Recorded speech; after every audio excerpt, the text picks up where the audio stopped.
want to put it next to the school that my kids are going to go to. They're not at school age yet, but they will be soon, and we can't have it. Shovel can't touch the ground. On July 20th, I attended a public meeting at the Scottish Rite Cathedral in Newcastle, Pennsylvania.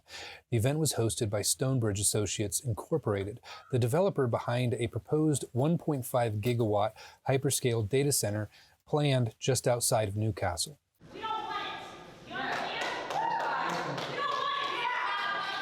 But we're basically about a mile from the Mohawk schools.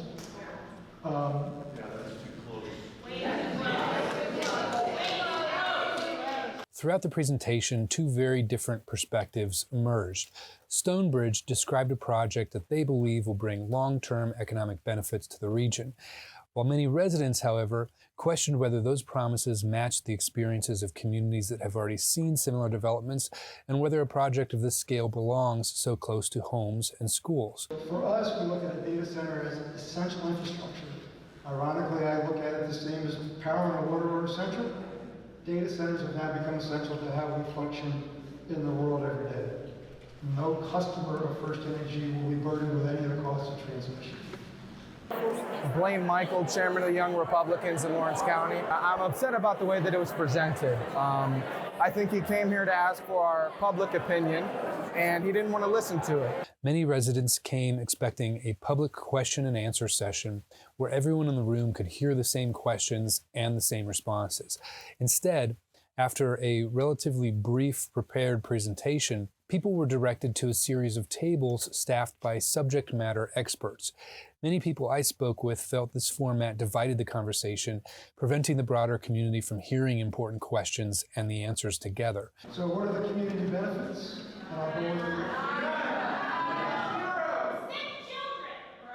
The public was pretty vocal today about that when he mentioned certain specific areas, rural local areas here in Newcastle. They don't want it. You know what I'm saying? It's too close to schools. We will get new generation to support the 1.5 gigawatts. Pennsylvania is a big exporter of power. It has plans to expand that power capacity.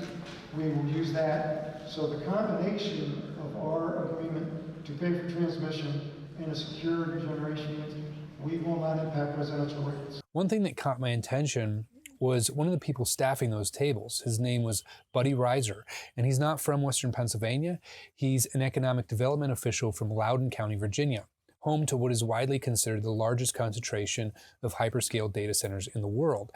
At first, I assumed he was part of the Stonebridge team, but he wasn't. As I asked him why he was there, trying to figure out what his connection was, I learned that the reason he had attended was because he had been asked by a data center industry organization to share his experiences with communities that have already undergone this kind of development.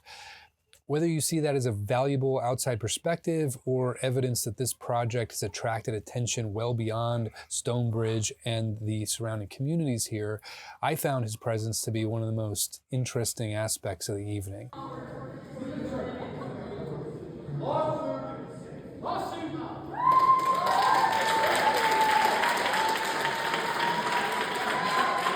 Now, during his presentation, you handed him a piece of paper. Can you tell me what that was? Essentially a cease and desist to turn over all development plans, water usage plans, permits they already have, permits they plan to acquire, to my attorney out of Butler, Pennsylvania. Residents pressed for more information about permits and water usage and the overall development process, while others questioned whether meaningful public input would ultimately influence the future of the project. This meeting marked only the beginning of what will likely be a long public process, although it didn't seem like a lot of the people there wanted more. He says that it's not going to be the last meeting, but everyone here at the public today, we can tell you it's going to be the last meeting.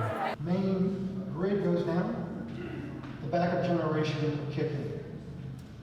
The backup generation cannot be used more than 100 hours a year. If you look at the lines that will be serving us, we don't believe they've gone down the last 5 or 10 years. We don't see our backup generation going on other than for testing. You told me the other night it's 1.5 gigawatts. Right. So that's about the equivalent of 1.25 million homes every year. What do you think when you hear that? Big number. Big number, especially, again, in a small area like this. Newcastle, Pennsylvania has about 22,000 residents. So when they mention stuff like that, those large numbers, it's a scary thing. By the way, this school that is situated right by is also where my kids go to school. So I was sort of there in two capacities. In the meantime, we'd like to hear from you. If a 1.5 gigawatt hyperscale data center was proposed within a mile of your home or your child's school, would you support it? Why or why not? Let us know in the comments.